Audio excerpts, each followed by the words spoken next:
En el otoño de 1888, en las llanuras de Nebraska, un viejo granjero hizo algo de lo que todos sus vecinos se burlaron. Mientras la gente preparaba sus casas para el invierno de la manera habitual, él comenzó a cubrir las paredes de su cabaña con una gruesa capa de heno. Muchos decían que el viejo se había vuelto loco.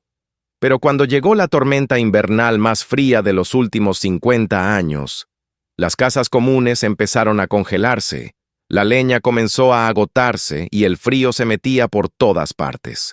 Entonces quedó claro que aquella extraña casa cubierta de heno era la casa más cálida de toda la llanura. A finales del siglo XIX, las grandes llanuras de Nebraska parecían un océano inmóvil de hierba que se extendía hasta perderse en el horizonte. El viento recorría aquellas tierras abiertas sin encontrar obstáculos, silbando entre las colinas bajas y arrastrando nubes de polvo en verano o remolinos de nieve en invierno. Los colonos que habían llegado a esa región buscaban una vida nueva, tierra propia y libertad, pero pronto descubrían que la pradera tenía su propio carácter, duro e impredecible. Allí la naturaleza no hacía concesiones. Las estaciones podían cambiar de manera brusca, y lo que en otoño parecía una tierra tranquila y generosa, se convertía en invierno en un lugar donde el frío era capaz de quebrar la voluntad de los hombres. Los inviernos en Nebraska no eran simples temporadas frías. Eran pruebas de resistencia. Las tormentas podían aparecer de repente, trayendo consigo ráfagas de viento que barrían la llanura durante días enteros. La temperatura caía a niveles tan bajos que el aire mismo parecía convertirse en vidrio. En esas condiciones, la vida dependía de la preparación. Los colonos lo sabían y cada otoño trabajaban sin descanso para asegurar la supervivencia de sus familias. Cuando el verano empezaba a desvanecerse y las primeras hojas secas aparecían en los arbustos de los arroyos, comenzaba la verdadera carrera contra el tiempo. Los hombres cortaban madera desde el amanecer hasta el anochecer. Las hachas resonaban en los pequeños bosques que crecían junto a los ríos y los troncos se apilaban en montones ordenados cerca de las casas. La leña era más que un combustible, era la diferencia entre una noche soportable y una noche mortal. Las mujeres reforzaban las casas. Mezclaban arcilla con paja para sellar las grietas entre los troncos. Colgaban mantas gruesas sobre las ventanas. Reparaban las puertas para impedir que el viento se filtrara por los bordes. Todos sabían que cuando el verdadero invierno llegara, cada pequeño hueco se convertiría en un enemigo invisible por donde el frío entraría sin piedad. Las casas de los colonos eran sencillas. La mayoría estaban hechas de troncos de pino o de madera de algodón, apilados unos sobre otros y asegurados con barro seco. En el interior, una estufa de hierro ocupaba el centro de la habitación principal. Era el corazón del hogar, la única fuente de calor en noches interminables. Durante los días más fríos, las familias dormían cerca de ella, envueltas en mantas gruesas mientras el viento golpeaba las paredes como si quisiera arrancarlas de la tierra. Sin embargo, esas casas tenían un problema que todos conocían, pero pocos podían resolver. Las paredes de madera eran demasiado delgadas para detener el frío de las llanuras. El calor de la estufa escapaba lentamente hacia la noche helada. Cuanto más fuerte ardía el fuego, más rápido desaparecía el calor. Era una batalla constante contra la física de la naturaleza. Entre los colonos que vivían en esa región se encontraba un hombre llamado Miguel Álvarez. Tenía más de 60 años, el rostro curtido por décadas de sol y viento, y una mirada tranquila que parecía observar el mundo con paciencia. No era un hombre que hablara mucho. Prefería escuchar, trabajar y pensar antes de actuar. Miguel había llegado a Nebraska muchos años antes con su esposa Sofía y sus hijos pequeños. Venía de las montañas del norte de México, donde la vida también había sido dura, aunque diferente. Allí, las casas no se levantaban con rapidez ni con orgullo. Se construían con prudencia, con materiales simples y con una sabiduría acumulada durante generaciones. Durante casi 20 años, Miguel había cultivado su pequeña parcela de tierra cerca de un arroyo que serpenteaba entre las colinas bajas. Había construido primero un refugio simple excavado en la ladera de una colina, y más tarde una casa modesta de madera. Con el tiempo su familia creció y la granja comenzó a prosperar lentamente. Pero los inviernos de Nebraska nunca le parecieron normales. Las primeras temporadas fueron un choque brutal. El viento parecía no detenerse jamás. El frío penetraba incluso en las paredes más gruesas. Miguel aprendió rápidamente que la pradera podía ser generosa durante el verano, pero en invierno se convertía en una prueba para la supervivencia humana. Una de esas primeras temporadas dejó una marca profunda en su memoria. Fue un invierno particularmente largo. Durante varios días la temperatura cayó muy por debajo de lo habitual. La familia permaneció dentro de la casa, alimentando la estufa con toda la leña que tenían. A pesar del fuego constante, el interior nunca logró calentarse lo suficiente. Las paredes respiraban frío. Durante esas semanas, uno de los niños se enfermó. La fiebre apareció junto con el agotamiento y el frío constante. En aquel lugar aislado, no había médicos cerca ni caminos despejados por la nieve. La enfermedad avanzó silenciosamente hasta que una mañana el pequeño ya no despertó. El dolor de esa pérdida permaneció con Miguel durante años. No hablaba de ello, pero cada invierno recordaba aquella habitación helada y la sensación de impotencia que había sentido al no poder proteger a su familia del frío.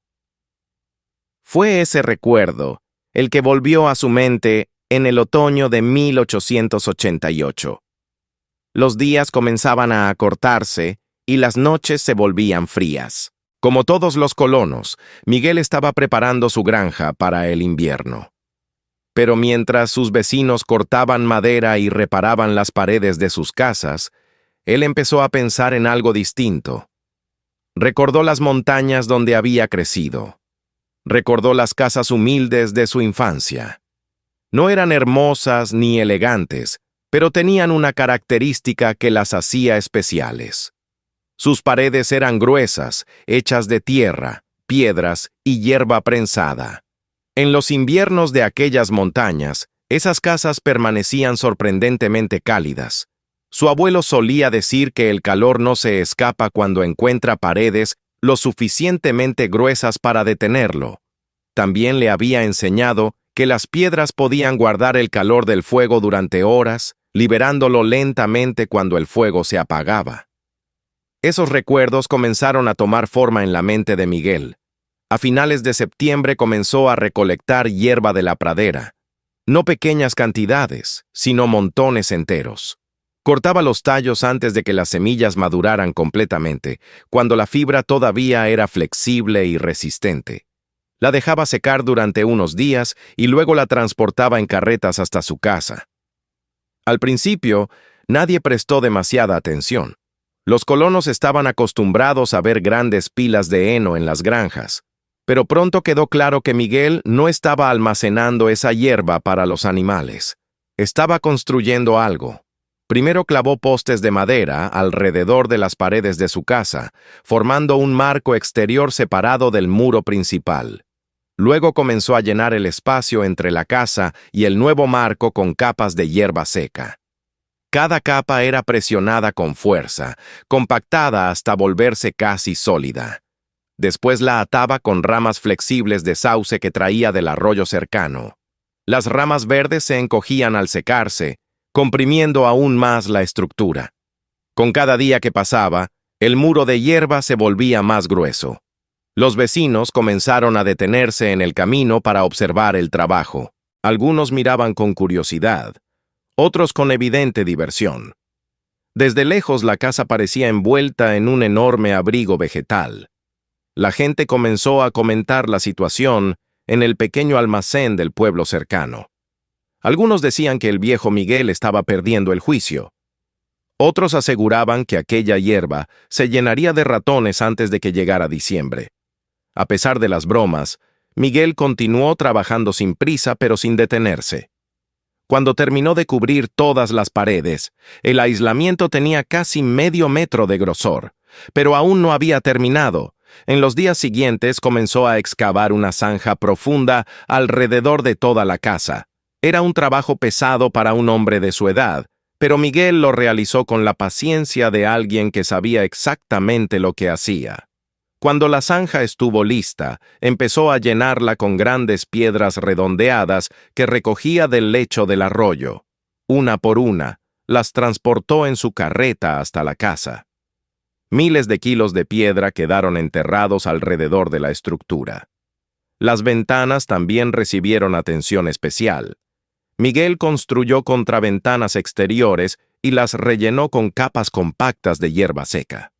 A mediados de noviembre, el trabajo estaba terminado. La casa ya no parecía una casa normal.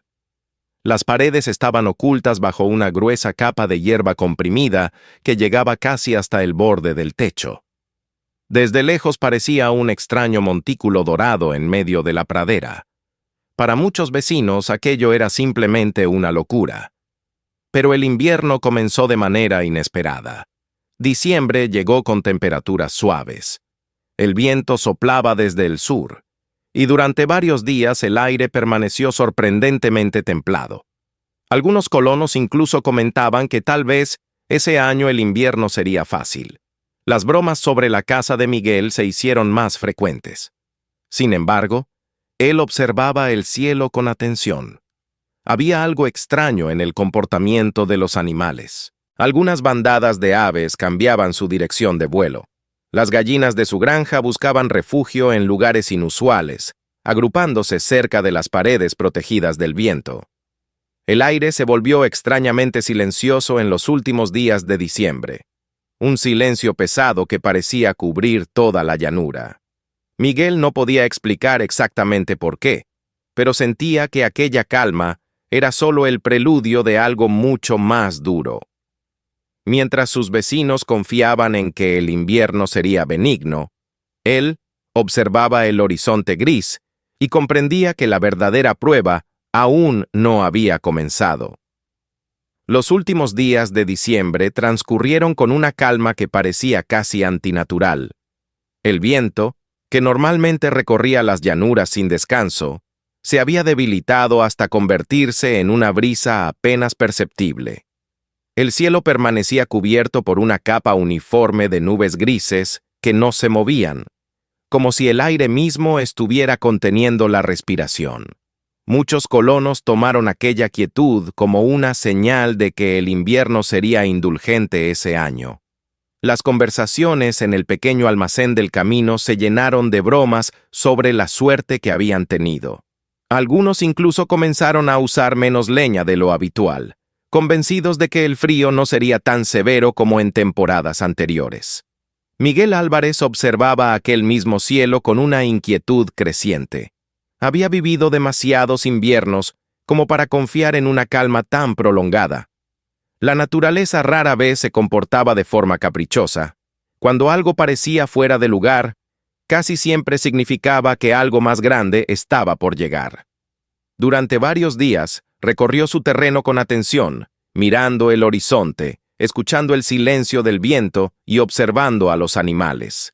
Las aves migratorias comenzaron a comportarse de manera extraña. Algunas bandadas aparecieron volando en direcciones que no correspondían con la estación. Las gallinas de su corral se agrupaban cerca de las paredes de la casa, buscando refugio en los rincones protegidos del viento.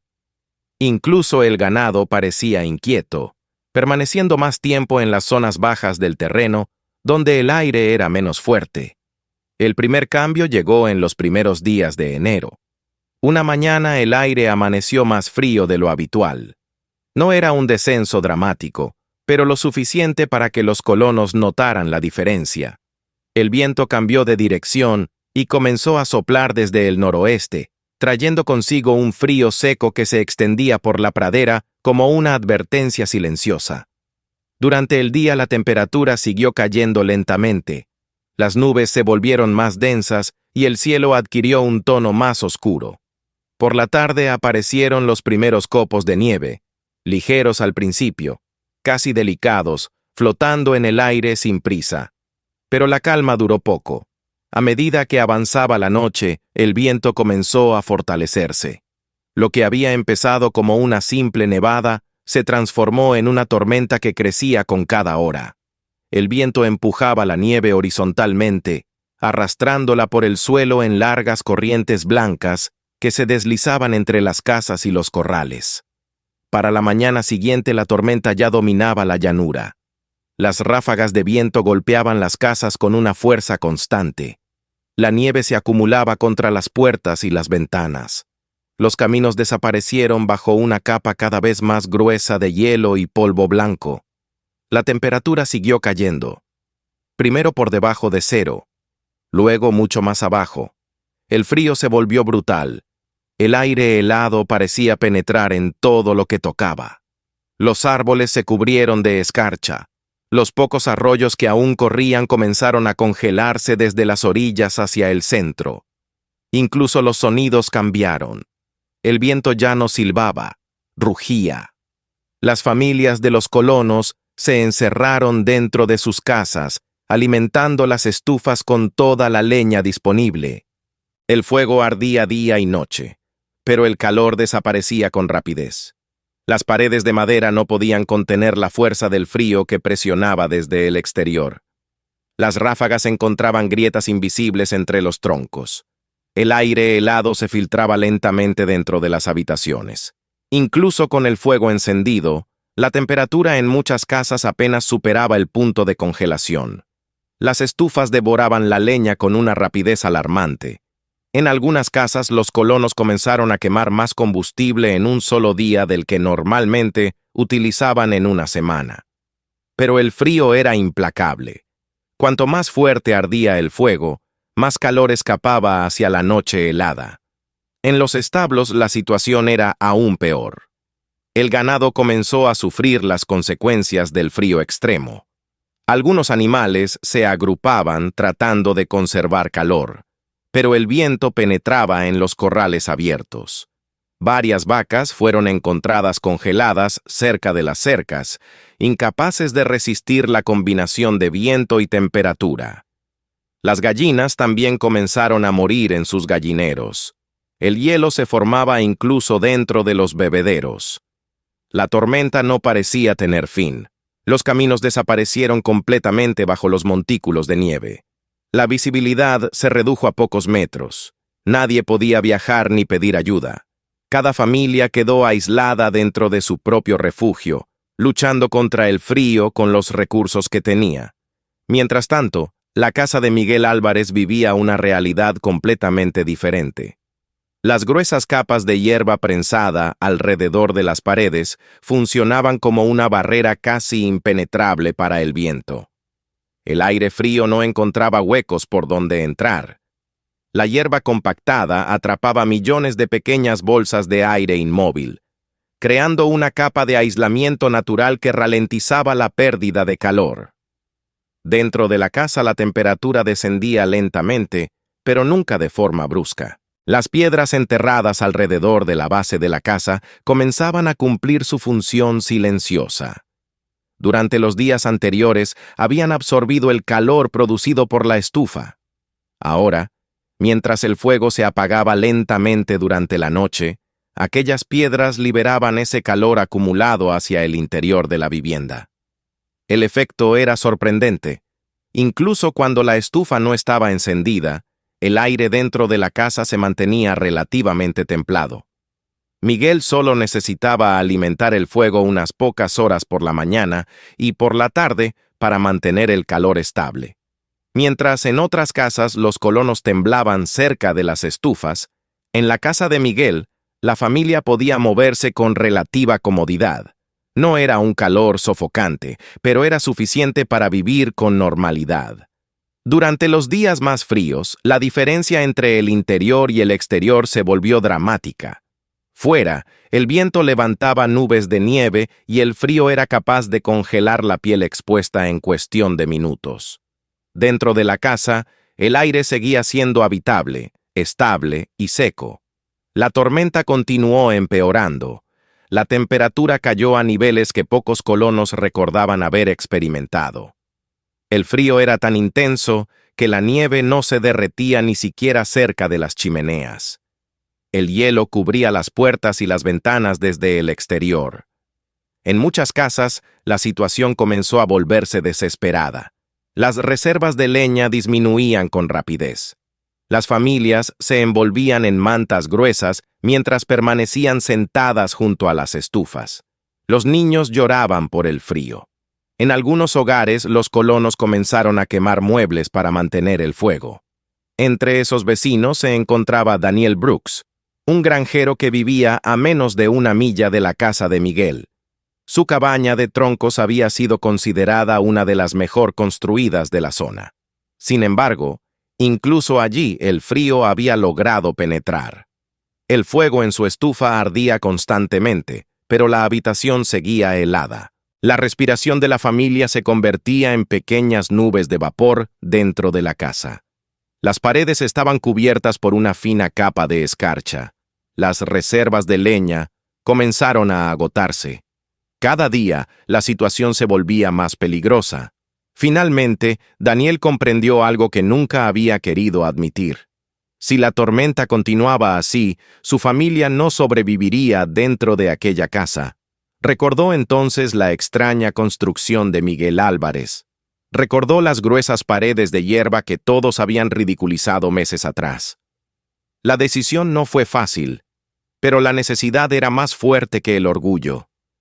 Una mañana, cuando el viento disminuyó ligeramente, Daniel reunió a su esposa y a sus hijos. Los envolvieron en todas las prendas de abrigo que tenían y abandonaron la cabaña.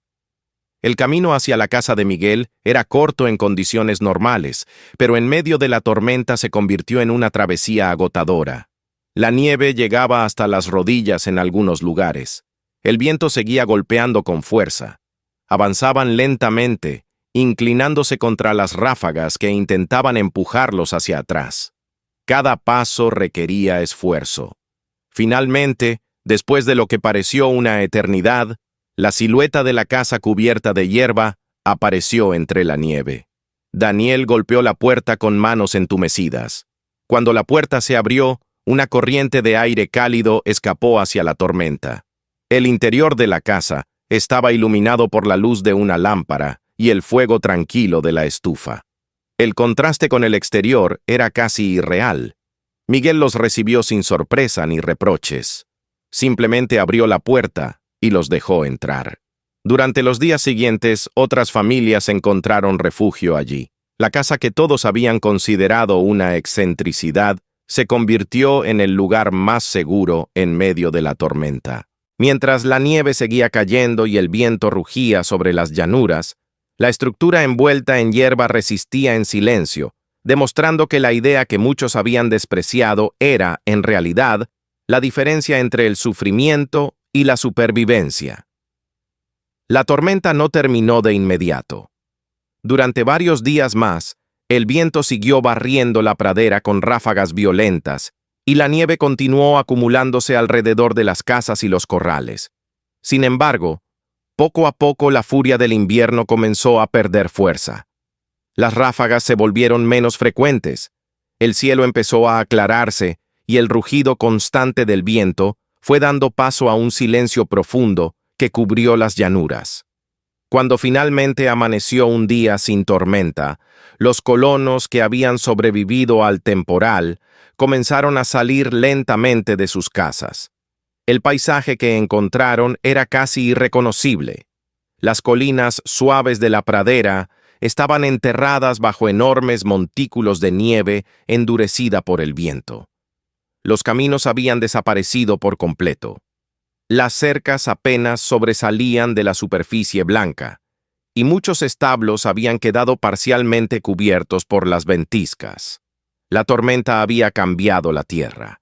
Pero lo que más impresionó a los colonos no fue el paisaje, sino las consecuencias que comenzaron a descubrir a medida que se movían entre las granjas cercanas.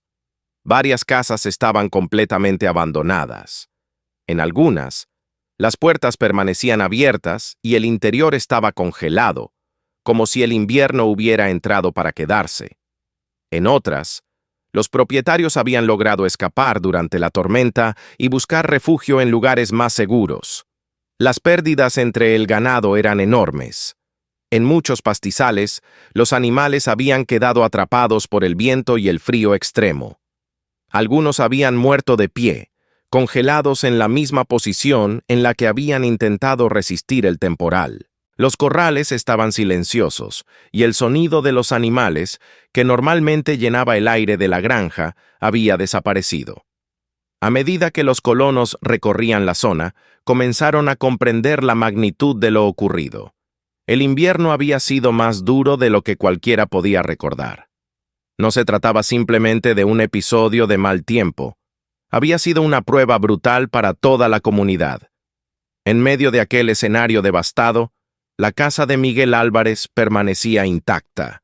Las paredes cubiertas de hierba habían resistido el viento sin sufrir daños.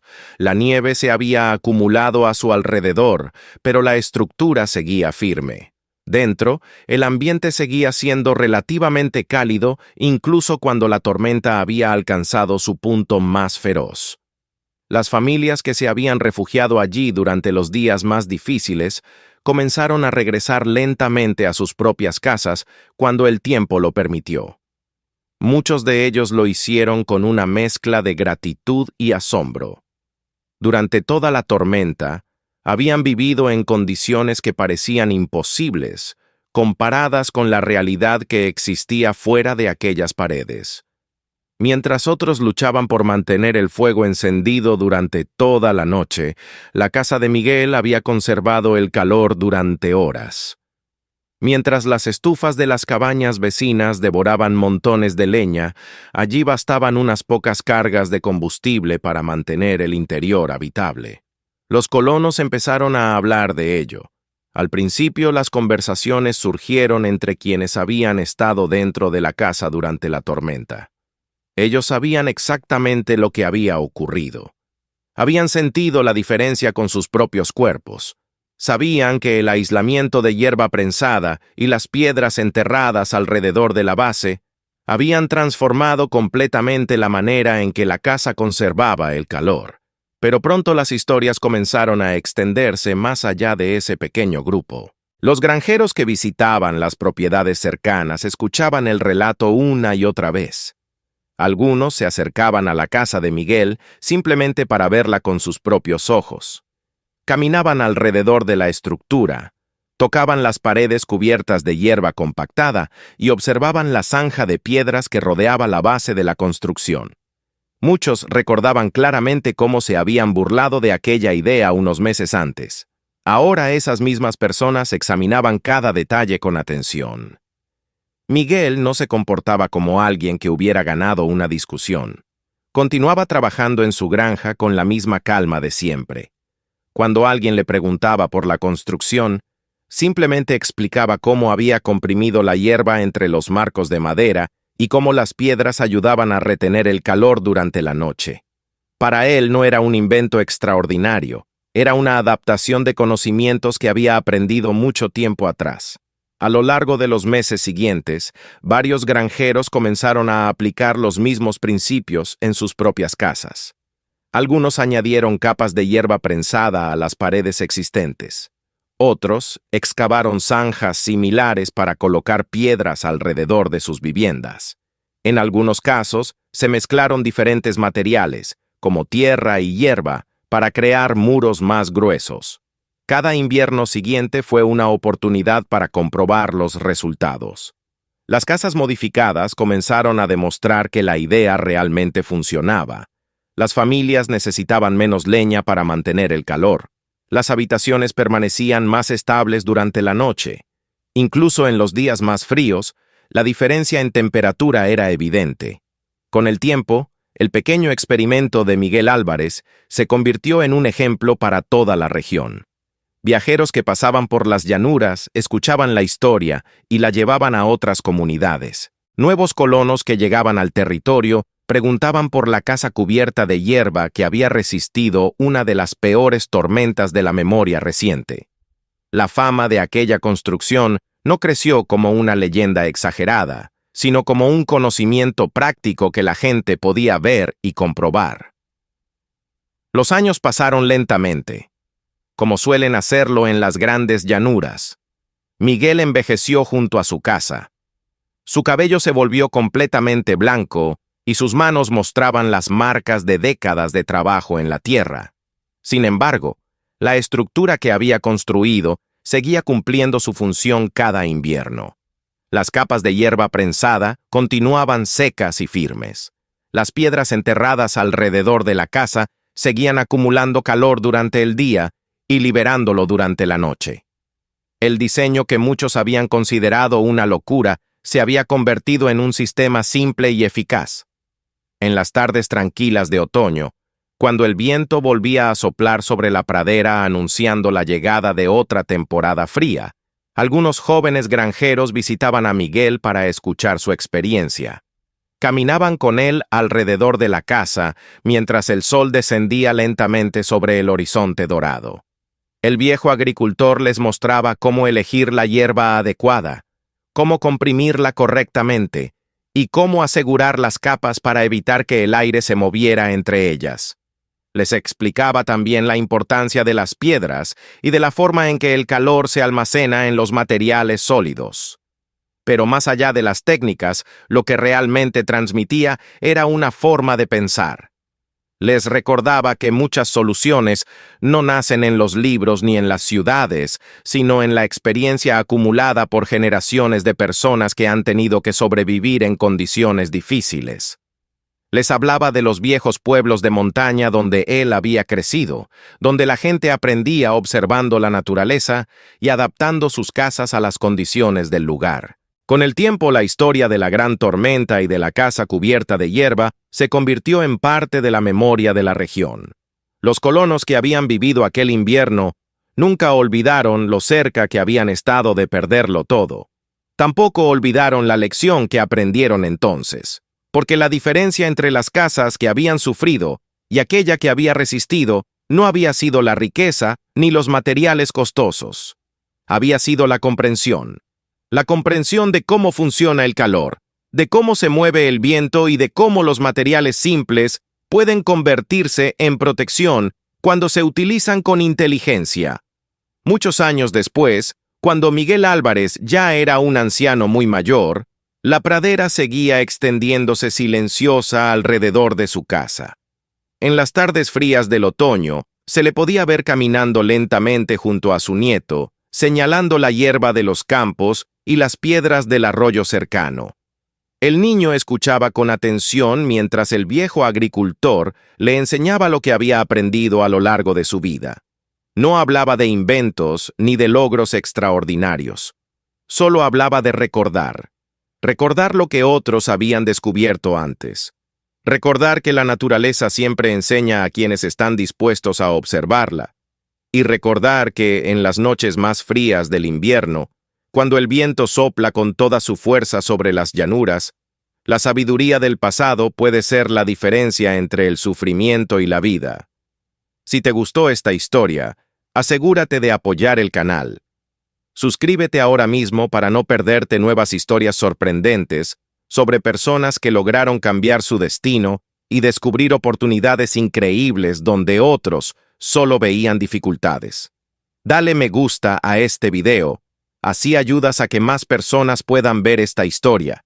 Y si realmente te conmovió, compártelo con tus amigos o envíaselo a alguien que en este momento necesite un poco de esperanza e inspiración. Y no olvides ver otras historias en el canal. Hay muchos relatos increíbles que pueden sorprenderte tanto como este. Tal vez la próxima historia sea aún más inesperada. Gracias por ver el video. Nos vemos en el próximo.